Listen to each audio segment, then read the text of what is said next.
Alrighty. All right, so StreamYard says that I'm live, which means Good. I am live on the YouTube. But Awesome.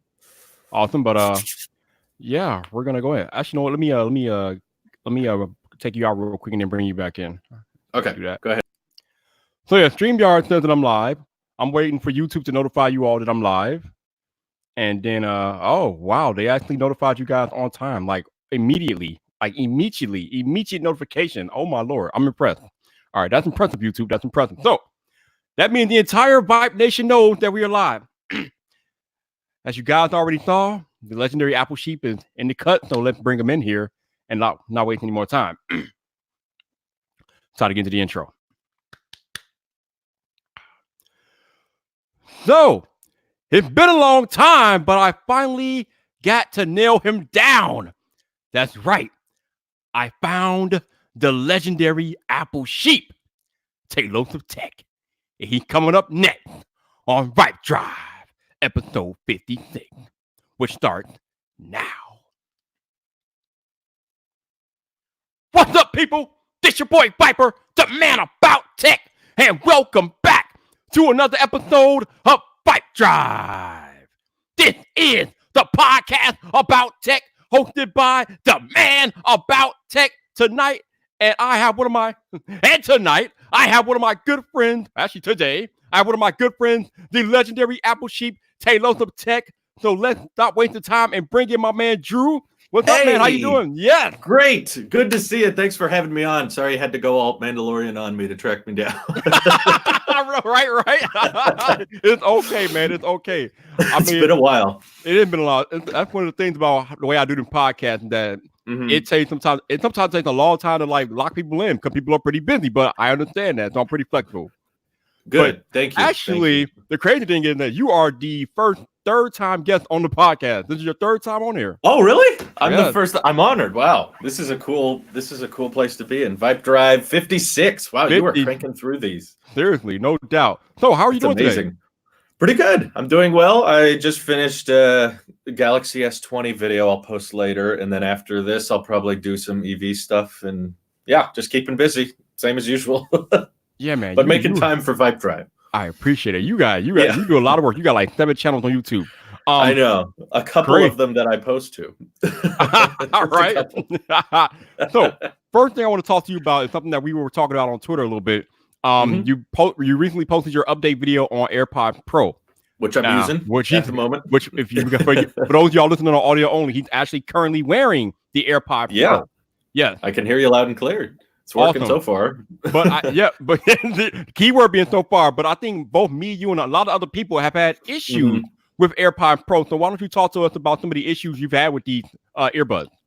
Yeah, definitely. The main ones have been just the inconsistency of them staying in the ear. It's weird. It feels like so far from watching lots of people's reviews on them, like the people that weren't comfortable with the old AirPods Universal Fit seem to be comfortable with AirPods Pro. I don't know if that was the same case with you, but that's what it was with Marquez. He was like, old AirPods fall out right away. AirPods Pro, they stay in great. And for me, it's been kind of the opposite, but not consistently. Like they don't fall out every single time. Like right now, I've been wearing them. I wore them for like 10 minutes before we even started streaming, and they have stayed in fine. I haven't had to touch them.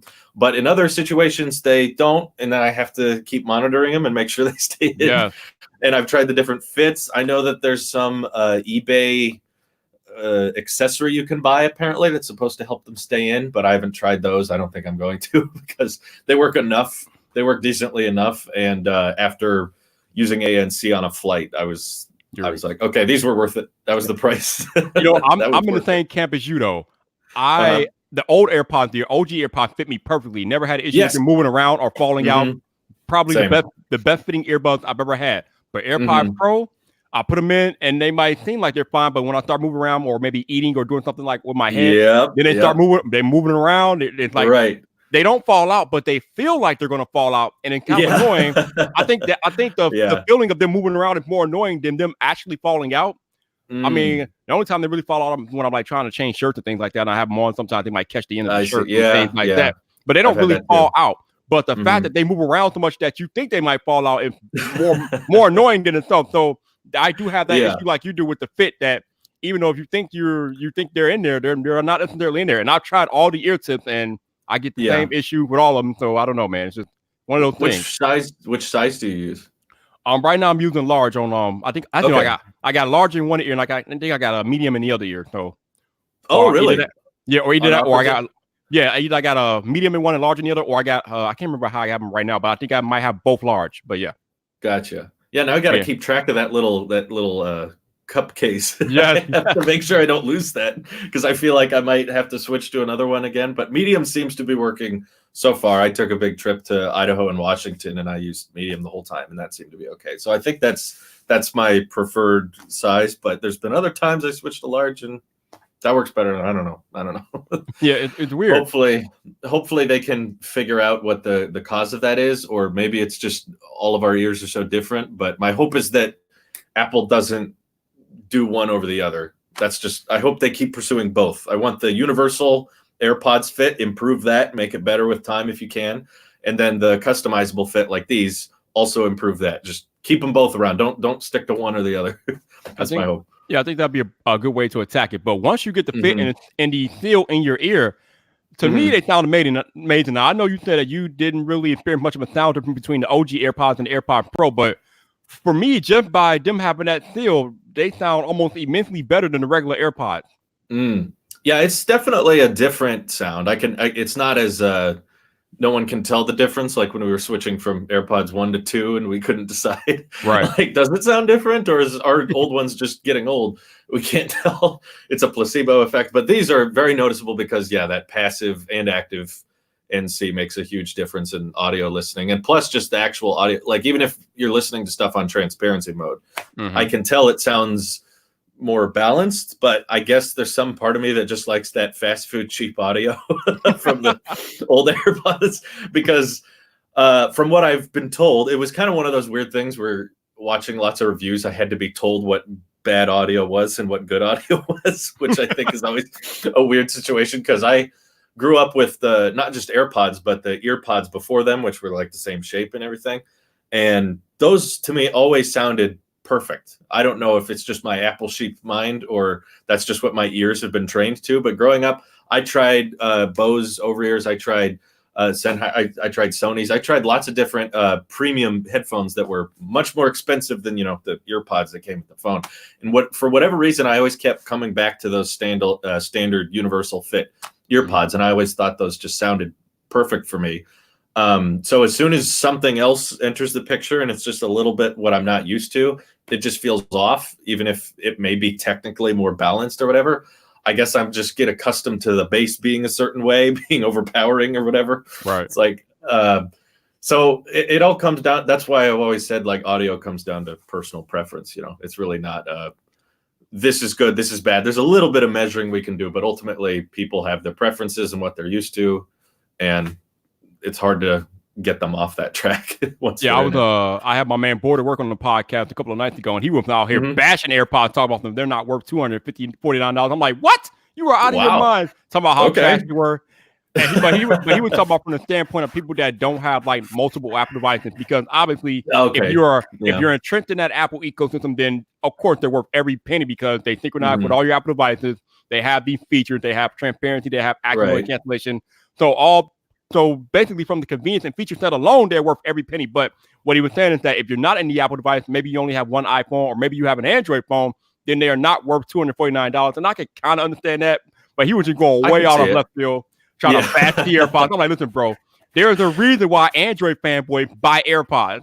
It's not to feel included. They buy them because they're that good. Okay, let's calm down. The AirPods aren't that bad. Calm down. Dude. Right. If they don't want the iPhone, but they are willing to go with the AirPods, which I always thought was weird anyway. Right. I thought that was a weird mixture. But you're right, though. I think you got to at least give them credit. I believe people when they say they don't have the best ANC or they're not the cheapest ANC earbuds. But I think you got to give them credit for the portability standpoint. I've seen those Sony earbuds that everyone compares them to that has a name way too long for me to remember. But every time I see that case, I'm like, I don't want to carry that thing around. It's all about that inner jeans pocket, your pockets pocket. I need it to fit in that, because I don't want it fuddling around in there with my phone and scratching that up.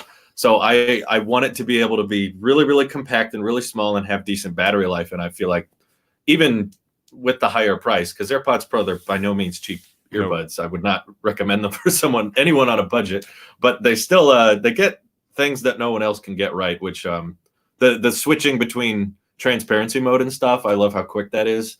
That was really helpful on things like flights and stuff like that. And I think they still feel like AirPods, even though they added so much to them. They don't feel like they completely reinvented it, but they just added to it. So overall, I'm happy with them. I'm glad they made them, and I'm glad I have them. But I'm still gonna be that kind of weird sheep that has both for a while. I have both too, so I completely understand where you're coming from. Even though I don't really wear my OGs much anymore, but I do have them. I'm not getting rid of them. But I was gonna ask you, like, what situations would you ever switch to the OGs?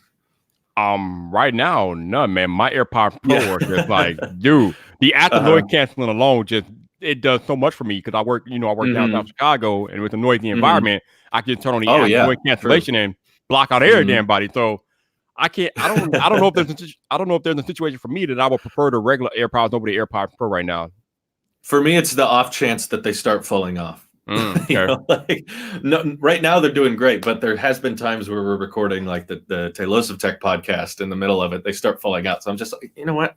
I'm just switching because whenever I switch to the universal fit, never have an issue. I've never. had the other thing about wearing the OG AirPods is that you have to turn the volume up higher to get a depending on what situation you're in.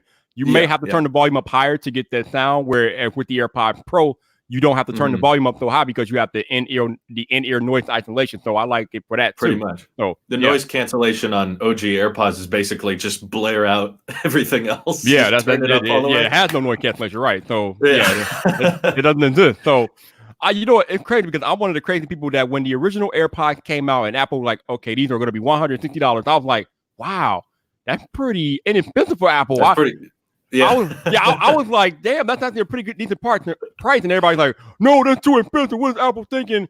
So then they so then they come out with the AirPods Pro for like $250. And then again, I'm like, whoa, that's actually a pretty competitive price by Apple. That's not that bad.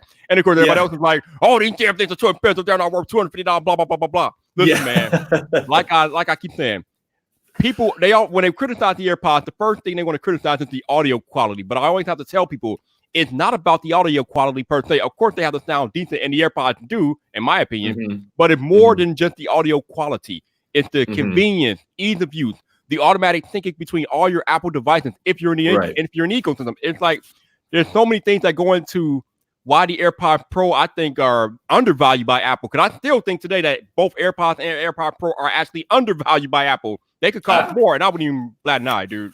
I think I'd agree with you. Yeah, I think I would pay. Originally, when we were hearing AirPods Pro rumors, I believe the running price point we were guessing was $300. Right, that's what we were guessing. And then there was a leak that came out that said $260, and I said, "Oh, okay. I mean, that's still on the high end, but not as bad." And then it ended up being $250, and I was pleasantly surprised. But I think the big misconception that people get with people always bashing the audio quality is they're comparing them to headphones that most people typically, I mean, maybe it's different in the tech community, but typically only use when they're doing audio work. That's like their profession, right? Or audio editing, and they care about latency and gaming. But they got to remember that's not what they were for. Like they removed the jack on the iPhone. They didn't remove it on the Mac, because they acknowledged that there are use cases for audio on those higher end devices where you need zero latency and you need that higher audio quality. But these are heavily targeted through they don't even have the W1 or H1 type pairing method on your Mac. They only do that on the phone. And these were launched alongside the new iPhones. These were targeted for mobile use. And I'm sure Apple knows what the majority of mobile use is. It's just, listening to music, doing some phone calls, FaceTime calls here and there, occasional gaming, but no one's doing that much audio work on their mobile products very much.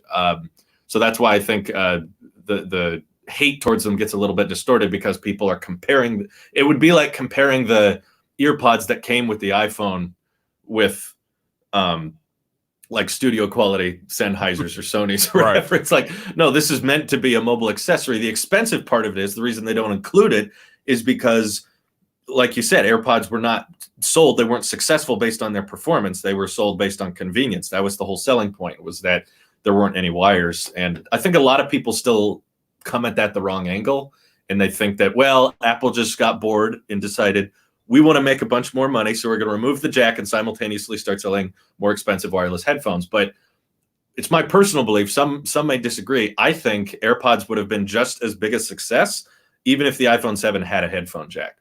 I think you're right. They still included earbuds with the iPhone. That didn't change. They just changed the connector type. And the main reason people ran out to the stores to get them is because they were so simple. They were so easy. I love not having wound up wires or stuff that I have to store with my pocket anymore. That's why people went out and bought them. It wasn't because, oh, I can't plug in my old headphones, I guess I need new ones. I mean, there may be a little bit of that, but I still think the majority of the success came from the convenience standpoint, not just, oh, they removed the headphone jack, so I have to get them. It's funny because they didn't force you.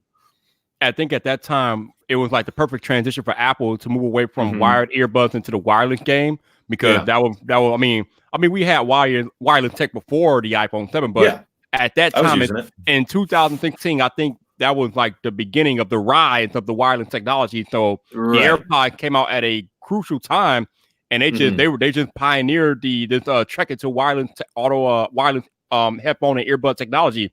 And now you see all these different companies try to come out and rush out and copy AirPods and AirPods Pro, and it's kind of crazy. I mean, the AirPods have spawned an entire industry of wireless earbuds. So huge industry. Apple knew I what they were doing. Probably 2 emails a day from brands that have made some type of knockoff. I don't doubt it, man. I don't doubt it. Yeah, and there were like there were wireless headphones before AirPods, but none of them were quite the same. Right. Because most of them had a wire connecting them. I think there may have been 1 or 2 where they didn't have anything. But AirPods felt like one of the first pioneering wireless headphones to not have the wire between the two. And I think the other big difference was the pairing method, because Bluetooth was just way too damn complex. So I still give credit to Apple. Like, I don't think they just whipped them up real quick. I don't think they were a quick little $20 adventure. Just, let's start selling wireless headphones. Like the custom silicon, they had to make their own chip, and they had to make them so compact. To this day, there's still not wireless earbuds with a charge case as small as the AirPods. Nope. That can store that quickly and keep them in the pocket and that kind of thing. So I still think Apple probably invested billions into AirPods before they even started selling them. So if they wanted to make a profit off that, I say let them, because they did a good job and they found something people really wanted. Well, they're definitely getting their money back, because I think the AirPods themselves are like an $8 billion business right now. It would be a Fortune 500 company, I believe. Definitely separated. No doubt. It's just crazy. That's amazing. It is amazing. Yeah. So I kind of want to pivot to a different topic with you right now. I had a lively discussion on my live stream last night about sponsorships and creators who do sponsored videos. And what constitutes a sponsored video and what constitutes not a sponsored video. And you are unique because you don't do any sponsored content. So on the YouTube side, podcast. Okay, right. Okay, but on the YouTube side, you don't do any sponsored content.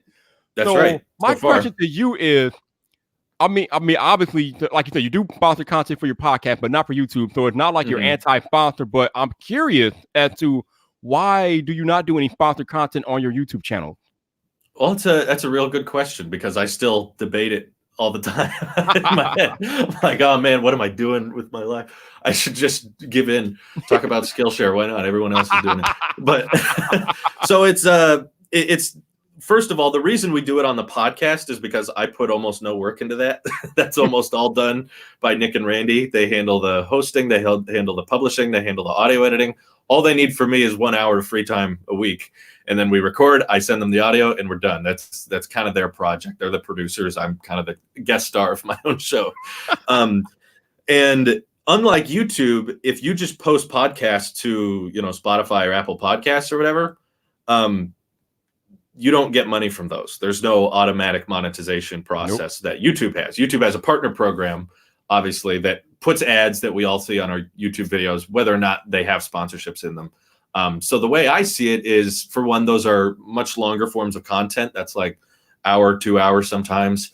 Those, when they have little ad reads, they're not intruding on that much of the video percentage-wise. Not video, the podcast, because it's like, if you have a 1 hour podcast and a 1 minute ad read, it's a very small portion. But what is happening a lot on YouTube is I see a lot of 8 to 10 minute videos that have 1 minute ad reads in them. that's a fairly large percentage, because YouTube's more about, you know, condensing down, less time, not longer form content. Some channels do, but for the most part, YouTube encourages that 10-minute sweet spot. That's when they give you the second ad break at the end and everything. And so the reason I've decided not to do sponsorships is because there's already commercials. So I'm already making money off of the video, whether or not there's an ad read, as long as it gets monetized and YouTube doesn't deem it as targeted at kids or too adult, or there's a sweet spot in there you got to set for YouTube to give you the green monetization button. But it's already generating revenue, and so far my fans have been loyal enough, watching enough, and supportive enough, whether it's Twitch or Super Chat or any kind of donation, that we've been able to sustain all the things we want to do, whether it's buy new cameras, buy new equipment, buy new phones to review, buy new products.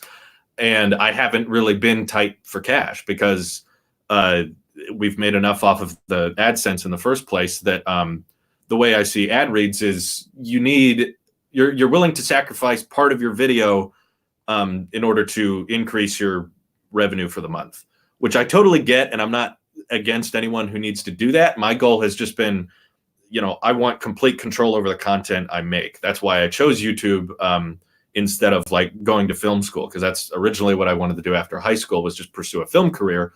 But I knew that because I had friends and family that were going, they were having to work on other people's projects and ideas, and they were just you know, the lighting guy, or they were just the editor, and they didn't really get much control. The reason I chose YouTube is, okay, I might not have as many resources or as many people to interact with, but at least I'll be in control of whatever I'm making. I get to decide how long the video is. I get to decide what to talk about, and I can just focus on what I want to do. So once you start letting in those sponsors, you're slowly giving up a little bit of control. You're slowly letting them dictate, because as I've seen from a lot of YouTubers I watch, it's like, well, before they just wanted a minute at the end of the video, but now they want a shout out in the first 5 seconds and then you to come back to it. Or now we want 2 shout outs in the video, and now we want it to be 90 seconds, not 60 seconds. And I think a lot of people can quickly depend on sponsored ad revenue for their budget, because they let that revenue increase, and then that dictates their spending for the month, whether it's a rental or an office space they have, to the point that you don't have a choice anymore. You have to do sponsorships. You have to do ad reads, because AdSense isn't going to cover your budget anymore.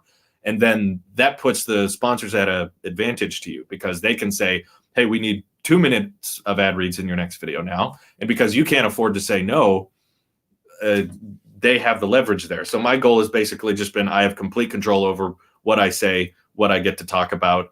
And as long as we're in a financial place where I don't need the extra cash to sustain my budget and my lifestyle, then I won't need to give up that control. If a brand says, hey, we want you to say this about our product, I can say, nope, don't care. And they could say, well, then we're not going to offer you anything. I'll say, doesn't matter. That's not part of the process. I'm just here sharing what I want to share. And that's why, you know, we did things like we bought a house last year to try to make sure that we can utilize every dollar we make and keep it as much as possible, and not just have overinflated budgets where I rely on monthly income.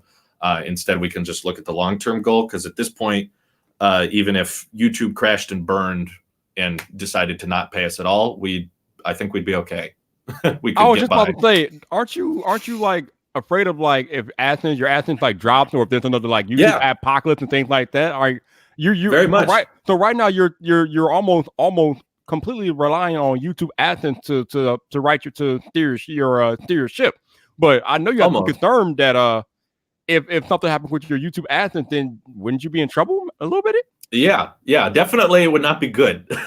we'd have to rearrange our budget quite a bit. But the point I'm in right now is the channel's big enough, and I haven't sworn off sponsorships. I've always told people that if money got tight and YouTube did something like that and burned all the AdSense accounts, I would consider it. It wouldn't be something I'm saying I'll never ever do. I'm just saying it's something like, if it's possible to not do it, I would like to, because they're getting more and more constant. Like, I pay for YouTube Premium ever since they announced that service. I immediately subscribed to it because I hate ads. I've never had cable TV growing up because I hate commercials. I just hate advertisements. And the fact that even with YouTube Premium, I watch a lot of creators and I still have to deal with sponsored ad reads, whether it's Audible or Skillshare. You still have to put up with that. I'm like, look, I get it if you've built your business and your budget around that and you need it to pay your employees and stuff. I totally am fine with that. But if it's possible to build a brand in a network and a channel without that, then I think it'd be kind of cool, because then you kind of have that unique advantage over other people. You can say like, you don't have to worry about the skipping part. You don't have to worry about getting off track, because the whole premise with Tailosive from the get-go is just like, don't waste time. That's why there's so many jump cuts. That's why I don't want people feel like they're wasting time. I'm just going to say as much as I can, make it as short as possible. That's why you don't see me breathe in videos. I cut out every breath. I just want to, YouTube's full of people with very short attention spans, basically. So I want to make sure it's as quick and to the point as possible, and ad reads don't really help with that. So that's why at this point we're managing our budget in a way that we hope that we can get to a point where our expenses are so low, and that's what buying a house has been helpful with, is because this is not something is a bill that we're going to have to pay forever. This is something with an end in sight. And as soon as we pay off the house, then we don't have to worry about that whole living part of expenses, and we already know what our budget is. This comes a lot from my wife, by the way. She's been very helpful with budgeting, and she got me kind of hooked on the budgeting trend and like how little we can spend and see how much we can save. And that's been really eye-opening now, because if things go according to plan, then within a matter of, I don't want to say exactly, probably by this time next year, YouTube could crash and burn, and we would still be making enough off of our current incomes, whether it's Twitch or the job my wife has right now, that we could pay all of our bills and still have money left over. So it wouldn't matter if YouTube crashed and burned. So we would just have everything paid for, and our expenses would be covered. So that's the goal, is to just be as independent as possible. Okay, I can respect that, definitely. Real quick, you got to talk to us about Ridge Wallet, because you are the very reason why I even know about Ridge Wallet. You are the very reason why I have a Ridge Wallet, and you're probably you're probably the reason why I have any type of brand relationship with Ridge Wallet, because Ridge Wallet is amazing. I love them. Yes, I just did a follow-up with them too. Yes, I was looking for it. It's in another room, but yeah. Mine is too. I love them. Isn't it amazing? Like, you're talking about a wallet that the literal size of a credit card, and you can put like 5 to 12 cards in there, and then you either have the cash strap or the money clip where you can put money on it, and it's just it's so amazing, dude. It's so amazing. I'm really happy with them. It was cool to see them kind of explode in the past couple of years, because I remember when they first sent me that aluminum one back in 2017. I had never heard of them, and I'd never really seen them anywhere.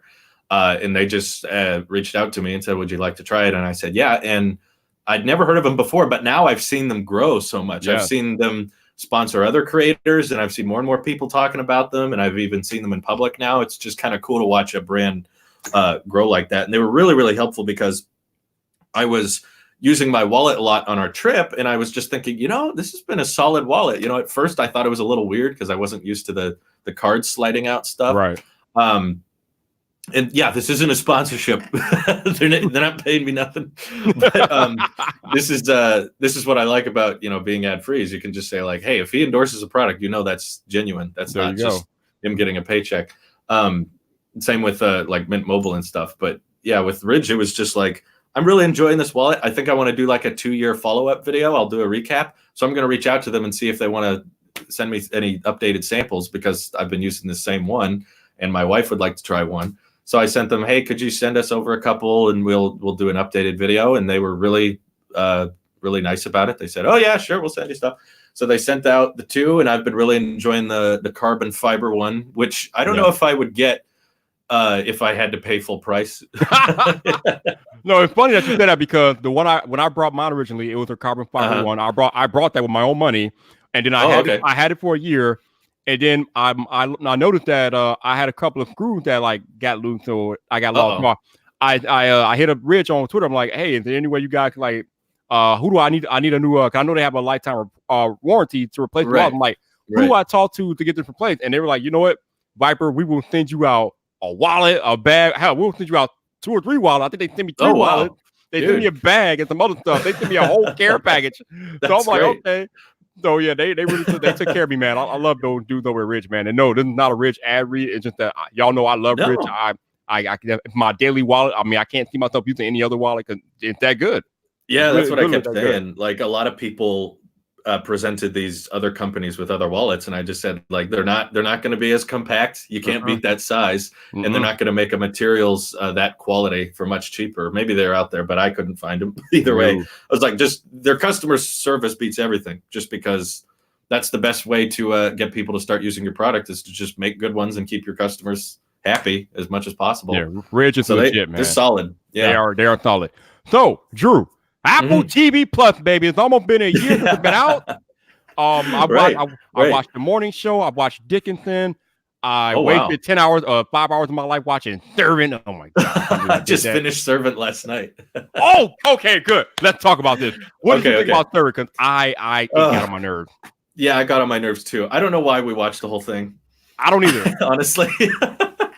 I think that genre my wife is into, so that's just something we could watch together. She likes those kind of scary, spooky type shows, but it really wasn't that scary. We thought it was going to turn into something more horror-esque, and it really didn't. No. And way too slow pacing throughout the first half, and then the second half went way too fast. And it was a show that felt like they were trying to be subtle and silent about everything and really, really careful with how much they show, but they really needed to start explaining stuff because it wasn't making much sense. They didn't explain it. They waited to the very last episode to try to explain it, and I still got more questions than I got answers in the final episode. They didn't explain it. They didn't explain anything. What is that? It was a big waste. It was a big waste because it felt like, weren't there like 45-minute to 50-minute episodes at the beginning? No, I think they were all like 30. They were all between 30 They were all 30 minutes. Okay. Yeah, it felt like the last 2 episodes went way too fast to me because the first 3 episodes were incredibly slow. Yep. They were really, really barely anything's happening. And it's kind of that Shyamalan epidemic, like something's weird going on, but you got to follow up with that. And we kept thinking, it had us hooked a little bit because we were like, well, we want to know what's happening, but if you don't tell us what's happening, it's just frustrating. Right. And we finished episode 10 and we were like, oh, I thought that was going to be the last one.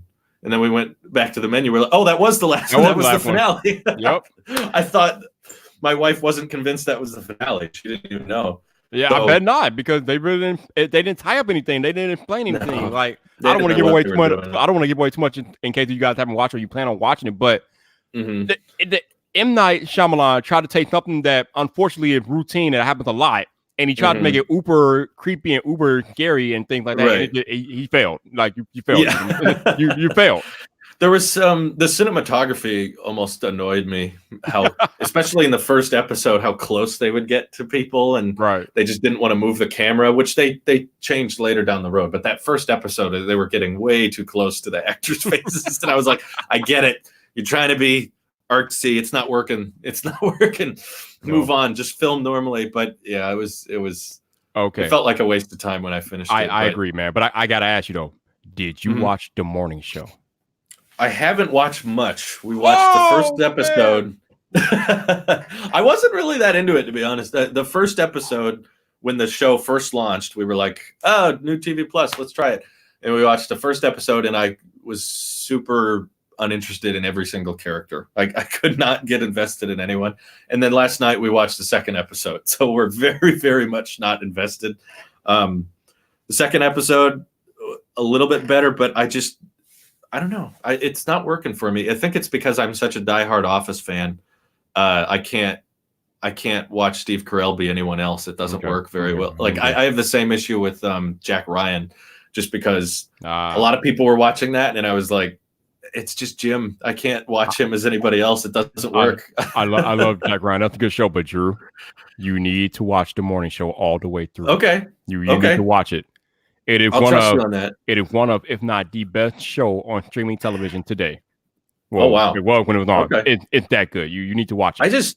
I don't know. I feel like I hate every character. That's my issue. I don't know who I'm supposed to root for, because I'm like, one scene, one character's getting pummeled, and then the next scene they turn into a jerk to everyone else, and I'm like, well, you're just loud and annoying, and you're a jerk, and you're mean. I'm using, for lack of better words, if we were off stream, I would use different terminology. But they're all just terrible people. And I'm like, who am I rooting for here? Everyone just sucks. A lot of people in the show, it really make it hard for you to root for them. But the show as a whole is, oh my god, it's just amazing TV. Okay, I believe you. I mean, they're very talented actors. I love the cast, amazing. But I think it's more so the writing. You know, there were scenes in the second episode where I was like, Steve Carell's like trying to cry, and I'm not buying it. To me, it's just Michael Scott being funny. I can't get behind it. But I'll keep watching it now that Servant's done. We watched each episode of that as it came out, and now that's done. So we'll probably watch that and some other stuff. But yeah, I feel like since it got all those awards, I should probably at least do one through. I mean, it's kind of like I'm a big fan of Breaking Bad. A lot of the characters on that show aren't extremely likable, but I don't know what it is. I can just kind of relate to them more because I can understand the struggle they're going through. I don't know. I don't feel the same way. Funny that you say that. I had not watched Breaking Bad ever, but I binge watched the entire 5 years all over Christmas break. Oh, you did? And damn, Drew. Damn. Did you like it? We could have a whole podcast about Breaking Bad alone. Oh, I'd love to. I love that show. It's wonderful. Okay. We need to do that. Have you watched Better Call Saul? I have not yet. No. I've seen the first 3 seasons, and I think season 5 is about to come out. So I'm gonna wait until I finish season 4 to watch or read much more up on that. But I'm really liking that show too. It's like the same creators, a lot of the same cast. And you should watch El Camino too. Yeah, I need to watch that too. Yeah, I haven't watched that. That one was really good. I wasn't expecting it to be as well handled as it was, because it felt kind of bizarre that they wanted to do a movie after the events of Breaking Bad. But then I watched it and I was like, that was really Vince Gilligan. That's the guy. He's a great director. He's good. Great writer. Breaking Bad. That is one hell of a show. Definitely. Apple TV Plus needs something like that. No kidding, man. No kidding. Maybe the morning show can be that. Who knows? We'll see. But now we got to go to more serious matter because, as you know, Drew, Apple's been in the news a lot. Apple's always in the news, but definitely a lot lately because it seems like the federal government is trying to come after Apple. You know about the Apple versus FBI stuff. 4 years ago, there was a shooting out in California. The FBI requested Apple to unlock the iPhone. Apple refused, blah, blah, blah. The FBI ended up finding a third-party company from Israel to unlock the phone. So this came up in the news last week because there was another shooting, unfortunately, in Florida about a few weeks ago. And the FBI, again, have requested Apple to help them unlock his iPhone. And Apple, again, is refusing. So I'm pretty sure I know how you feel about this. But for those who may not know or those who are my listeners, how do you feel about this whole Apple versus FBI debate and at the FBI trying to get Apple to unlock his iPhone, this, that, and the other? What is your stance? Yeah, I mean, I'm not too contrarian on the topic. I'm on Apple's side. I think it's great that we have a company as big and as corporate, as trillionaire as Apple that's still willing to fight for the rights of privacy. I feel like Apple has said in the past, and Rene Ritchie has probably been one of the great people to listen to on this subject because he definitely covered it really, really well back then and mentioned that like the FBI was not asking for a one-time scenario. Right. Correct. Like just unlock this phone. They were asking for a universal, basically anytime access that any phone they pick up, they would be able to unlock and get into the data for. And when the situation first went down, I really didn't see the big deal because I was kind of in the camp of, I have nothing to hide. You know, I'm no criminal. I don't know why people are so worried about the FBI listening. And the government definitely can listen to a lot of stuff we already have. That's out there. But what Renee's videos explained pretty well that got me more invested in how important this is that he kind of described it more so as like, you wear clothes, right? you cover up your body. That's not because you have something to hide. That's your personal, someone else shouldn't have control over what you get to show. And treating your data kind of that way, as Steve Jobs often described the iPhone as, it's not an accessory. It is you. It's just an extension of your personality and your stuff. And it's not just belonging to you. It's part of you at that point. Which does get pretty deep, but I'm glad that Apple still stands true to that. And it definitely when events like this take place, it's unfortunate, but it also reinforces that Apple still cares about this kind of stuff. Because I still get people that tell me, no, even Apple, they sell your data. They don't care that much about privacy. But it's like, why would this stuff be happening if they didn't really care? If they come up with some backdoor that they kept behind the scenes, why would the FBI have so much hard time with Apple with this? So to me, it's unfortunate, but it's encouraging to know that they still stand their ground on this, and I hope they continue to. Yeah. Because it's like others have said, the tech will eventually start getting more personal and impersonal with our lives as they get more close to, cyborg or built into your body or whatnot. Right. As we get closer to that, it's better that we have firm rules and boundaries on what the government can and can't access before and not after, because we won't really have a choice if we wait till later. So yeah, I'm glad that they stand their ground on that, but it sucks because there's always going to be a whatever gray box that's able to unlock it through some other means. And it feels like a losing battle, sadly, but it's still a battle worth fighting for. So I'm glad Apple does. So here's the thing: like when the FBI originally went to that Israeli company to unlock the iPhone, 4 years ago, Apple patched that exploit with iOS 11.4. They disabled the Lightning port because the way that company was able to do it was by brute forcing the Lightning port. So what Apple did was they put in a software update that disabled the Lightning port after 1 hour of inactivity. So you couldn't really, if you just happen to get the phone at a later date, and of course it was after that initial hour, the Lightning port is disabled. You brute force all you want, you're not doing nothing with it. So now that exploit has been patched, even though there have been reports this week that they can still use it. I don't know how, given that software update is in place now. But I don't know. I don't know if I believe them, but whatever. But the thing is, if the FBI is able to have a backdoor into iOS, Drew, there are over 1 billion Apple device owners out there that have iOS devices. Plenty. If you have a backdoor into iOS, you are essentially putting 1 billion people at risk.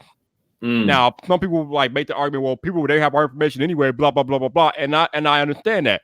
But what you're not understanding about where I'm coming from is that it's one thing for Facebook or YouTube or Google to have your information because they're just using it to make money and market and all that stuff. Yeah. It's another matter entirely when a evil entity, somebody that wants to do you harm, has your information, has access to your information, can destroy your life, identity theft. I mean, it's a whole different matter entirely when they have your information and intended to use it for malevolent purposes. So it's not the same thing, and I think people need to stop being so carefree about this stuff because it's a threat. It's a credible threat. Yeah, and the better point is, even if you trust your own government, and even if you trust the FBI that they're just using it for homeland defense reasons, that someone has that key, then someone could misuse that key. Yeah, if there is a key out there, there's no guarantees that only the FBI is going to end up using it, because if they do build a backdoor, it's very unlikely that only the government would ever get access to it. It's very possible that other governments or other agencies or other organizations, aren't even governments, could find those same keys as well. So making sure, because Apple doesn't have the keys to that. They encrypt all your devices per user. So it's not like even Apple could suddenly, at least I don't think so. I don't think they could suddenly unlock your phone if you handed it back to them. Usually they say no in those stories you hear of hey, I forgot my password, or the person who had this device died. We'd like to access to it. And Apple's like, nope, can't do it. Can't open it. They say that they have no way to unlock iPhones like that. Nope. Right, which I hope they stick with, because if one person gets the key, there's high chance someone will duplicate it or find another way. There's enough people on Earth with enough time on their hands that will figure out that, hey, we can just start unlocking anything. So yeah, I agree with you. Hope Apple puts their foot down and keeps sticking with it, as much pressure and as hard as it gets for them. They get a lot of backlash for it, I'm sure. It shows that it's kind of brave for a company to try to keep their ethics as much as they can, despite being so huge. Definitely. And being so corporate. The larger you get, the harder you get. But Apple, this is one thing that they are firm on. And like you said, I hope they remain to be firm on this, because we are all at risk if this goes south. So I definitely agree with you. For sure. So you are the legendary Apple sheep. I am the captain of Team Apple. This would not be a podcast if we didn't talk about iPhone. So Yes. We know that iPhones are coming later this year, although there's some belief that they might actually come early this year too. There's some belief that there might be 2 iPhone events this year instead of 1. I don't really agree with that, but don't care about that. Okay. I want to talk about what's happening in September, Drew. We know iPhone 12 is coming. iPhone 12, iPhone 12 Pro, iPhone 12 Max. We know that they're slated to be 5G capable, which I know is not a big deal to you and really not a big deal to me. Important. But it's nice that the iPhone will have it, but it's not. We're not going to get much use out of it. Maybe I will a little bit, but most people won't because they're not in the 5G area and things like that. But besides 5G and things like that, what do you know? What do you expect to see on the new iPhone coming later this year? Well, it sounds like if current reports are correct, it should be OLED across the board, which is kind of interesting. Yep. We're ditching liquid retina and just going super retina and all the things. And new form factors, which I know people get excited for. People like the design changes, even if they're not very useful. That gets people excited. And it sounds like they're wanting to go more to a squared off design again, sort of like the 4 and the 5, which I don't really care much about, but people get excited for it. So why not? I'm more excited for a bigger screen because I just want the biggest display possible. And I liked hearing that there's going to be a even larger 6.7-inch iPhone. And my hope is that they don't have to increase the form factor at all. That's kind of what I'm hoping for, because if they could keep this form factor, I like this footprint, but just shrink the bezels. They'd only have to shrink it, 0.1 inches all the way around to get it to 6.7 while keeping this footprint. So if that ends up happening, I'll be a happy camper. And my top requested feature at this point is just ProMotion. I'd love 120 hertz on the iPhone now that the S20 is probably going to get it. And the ROG phone has it on an OLED display. We know it's possible now. Man, it would be so smooth to have that on the iPad Pro and the iPhone simultaneously. I know not everyone would care, which is why I think it should definitely be just a Pro iPhone feature. It doesn't need to be across the board. So a bigger display with ProMotion, I'm happy. That's all I'm hoping for. But they're also making a really compact one too, which is kind of interesting. I might have to just pick that one up for the sake of review purposes, but it sounds like they want to make a Face ID equipped 5.4-inch iPhone with no home button, which would be around the same, I think a little bit smaller than the iPhone 6. We did some math on the measurements of that screen size and with the bezels they're working with and with Face ID. And we don't think that a 5.4-inch bezel-less iPhone would quite be in the iPhone 8 footprint. I think it would have to be a little bit smaller actually. So there's a lot of YouTubers out there that do care about those smaller, more compact phones, and a lot of customers too. So I'm glad they're catering to both. So we're going to get kind of like smallest iPhone we got in a while and biggest iPhone ever in 1 year. Which is I'm with you though. I'm all about the bigger iPhone, but some of the reports are also saying that there is a possibility of a refreshed Face ID system. Now, me personally, I don't really have too many issues with Face ID right now, but the one issue that I do have with Face ID is that it only works in this orientation. Yes. And not this orientation. Yes. So if you're going to do a refresh Face ID system, Apple, we need it to work this way and this way. Exactly. Because right now it does not work this way. The iPad, I think, works this way, but the iPhone does not. Omnidirectional. Yeah. iPad will work upside down. Correct. That's whatever you did on the iPad, do that on the phone. Yes, exactly. Please. So if you're going to fix Face ID, let's fix the orientation so we can unlock horizontal. That would be cool. We need that. Yeah, and I don't even think it's a speed issue. I think Face ID speed is really fast. The only thing that limits it compared to competition is just the animations Apple insists on having. So I don't think it's a limitation of the Face ID hardware. Like they could probably send out a update that would instantly, remove the animation and just jump straight to the home screen, and it would probably be as fast or faster than the OnePlus type face unlock, which is really, really quick. So if they could, I think that should be an option. I don't think I would use it, but there's a lot of people that care about how quickly they can unlock the phone.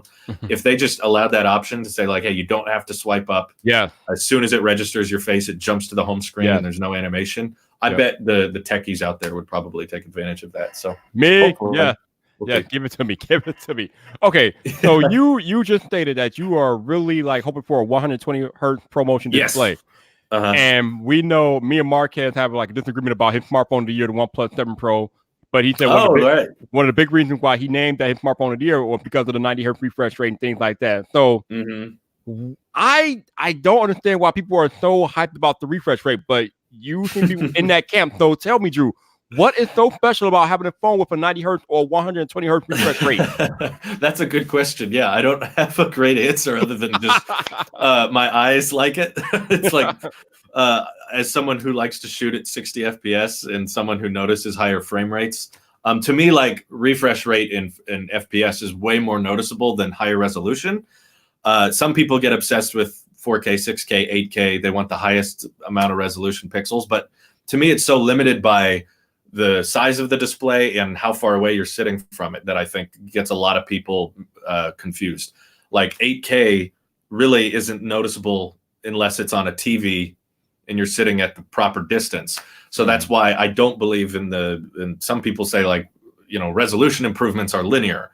In the future, we're going to have 4K, 8K, 12K phones. I don't think we will, because it's a law of diminishing returns. It makes the CPU work harder, it makes the battery work harder, and the eyes can't see the difference. That's why we've seen so much success with things like the XR and the iPhone 11. They don't have very high resolution displays, but we've kind of figured out people can't tell the difference because the human eye can only see so much when you're holding it at that average viewing distance. So to me, there's way too much obsession with the pixel per inch. The Galaxies want to have 500, 600 pixels per inch. You can't tell. That's why they ship them out of the box at full HD and not quad HD, is because they know most people don't care and can't see. Whereas to me, at least, refresh rate is something you notice very quickly. I can tell the difference between 60, 120, 30 very, very noticeably. And the higher that number gets, the harder it becomes. I have a harder time noticing difference between 120 and 240. That's getting harder and harder to see, but it's just something that it doesn't matter how far away from the screen you are. It doesn't matter the size of the display. You can notice it when it's there, and that's what I appreciate about it. And the monitor I use on my desk is 165 hertz, and I really notice that. So when I get to use that, even though I don't do much gaming on it, I just notice the animation of it being more fluid, and it's very aesthetically pleasing. So I would rather them focus on that than just cram more pixels, because I don't think anyone will notice or care. And I like the consistency of it because I have it on my iPad Pro. So if they brought it to the iPhone, I would have a consistent refresh rate between the two of them. So it's definitely, I agree, not a huge problem. I wouldn't say like I'm going to be super ticked off at Apple if they don't do 120 hertz, because I think the main reason they did it on the iPad was the Apple Pencil. They just wanted it to have low latency. Right. And they're not going to do an Apple Pencil on the iPhone, despite what someone says every year. They're always wrong. But I don't need it for that. I just like it for the tech side of it, and I feel like that's what the Pro iPhones can be for. They can do those extra things. They can go that extra mile for those people who care about little details like that. And then the cheaper iPhones, those can cater towards the people who don't notice that sort of thing. Gotcha. And I would like it to be an option. If you want to prioritize battery life, go ahead, turn it off. That's fine. You can turn it off on the iPad, so I don't see why they wouldn't allow it on the iPhone. But yeah, I enjoyed the 7 Pro. I enjoyed having that higher refresh rate, and I'm excited to try out the S20. It sounds like that's going to have it too. So It's definitely it's kind of how I would describe audio files. It's like a display file thing. It's like not everyone notices, but the people that do like really appreciate that. So I'm not really into audio quality and audios being balanced, but I am into the refresh rate stuff because it's just pleasing to me to watch content that more lifelike motion. It feels more natural, so that's why I'm excited. But gotcha. Okay, very, very good answer, no doubt. So before we get out of here, I want to talk to you real quick about this whole notion of having 2 iPhone launches a year instead of the usual one. I personally, I'm not with this. I feel like I feel like you take away from the nostalgia and the grandiose of having this one Apple event every year, one iPhone launch every year. But there have been reports that Apple might move to a 2 launch year system to try to keep up with their competitors. So what are your thoughts on this? Yeah, I think I mostly agree with you. I can see the pros and the cons. I mean, the pros are that, you can get more recent hardware out there faster. But it does make it less special. That's a big one. I think it would affect the resale value of people's iPhones greatly. And you already have kind of this excitement and hype problem with a lot of what Samsung and OnePlus does. They do 2 launches a year, and none of them ever feel very exciting because it feels like we got half of these features pretty recently. So it always feels like simultaneously they're kind of ahead and kind of behind in different ways. So they have to kind of play catch up with each other. It's like, well, the Note has this, but I remember a lot of people saying when the Note 10 came out, like, why don't you just get the S10? That's cheaper now and can do a lot of the same stuff. It just doesn't have the stylus. And I'm sure when the S20 comes out, it might end up being more pricey, and people will just lean more towards the Note 10 because that value went down. So I don't think it's a good idea per se. I think Apple doing like the SE type thing 6 months is a little bit different because that's not really a flagship. That's just like a updated iPhone 8, and they're not doing that every year. The last SE was 4 years ago, so it's not really a consistent thing. So yeah, I hope they keep it in one event because there's enough fluff in those iPhone events as it is. If they separated them into two separate events, they would have to fill them up with even more fluff. So I think it would make more sense to just keep doing what they're doing. I mean, their sales are doing great. That's what I hope they look at. Sales are good. The iPhone 11 and 11 Pro had pretty positive responses. There wasn't really much of a gate or a frustration people had. I mean, the biggest complaint was just the camera looked weird, and everyone got over it pretty quickly once it came out. So I think they should just, if it ain't broke, don't fix it. Just see how things are going, and if sales are good, then just every 6 months, I don't know, launch some limited edition colors or something. Do some kind of limited edition stuff. You don't have to separate, because the weird part about biannual iPhone releases is the conversion process, because that means at one point you have to delay or launch early the budget models or the Pros. At one point, you have to say, okay, we're going to hold off on releasing Pro iPhones for 18 months instead of 12, which could tick off a lot of the iPhone upgrade program people. Or you have to release new iPhones and then 6 months later release new iPhones. And that's going to throw off a lot of people and get them upset. So, yeah, I hope those rumors aren't true. I leave the iPhone release cycle alone, damn it. Leave it alone. Yeah. Leave it alone, dude. I agree. To completely, yeah. Legendary Apple Sheep, Tailosive Tech, man, it's been a pleasure, bro. Hey, thanks for having me on. Glad to be here. Love catching up with you, and I hope I can be more available. No doubt. For those of y'all watching on YouTube, thank you for watching in the live stream today. I appreciate you guys always hanging out and supporting. For those of you all on audio only, thank you very much for listening. If you want to follow Drew and his exploit, I will have all his information in the show notes, so be on the lookout for that. Thank you. VypDrive episode 57 will be back on Monday night with one of the OGs of Tech YouTube, Mr. Soldier Knows Best. So be on the lookout for that. I'm excited. Yeah, that's gonna be wild, man. I'm excited too. That's definitely gonna be wild. For sure. But yes, until the next time, people, this your boy Viper, the man about tech. You know where to find me. So come back for more. This your boy Andrew. No,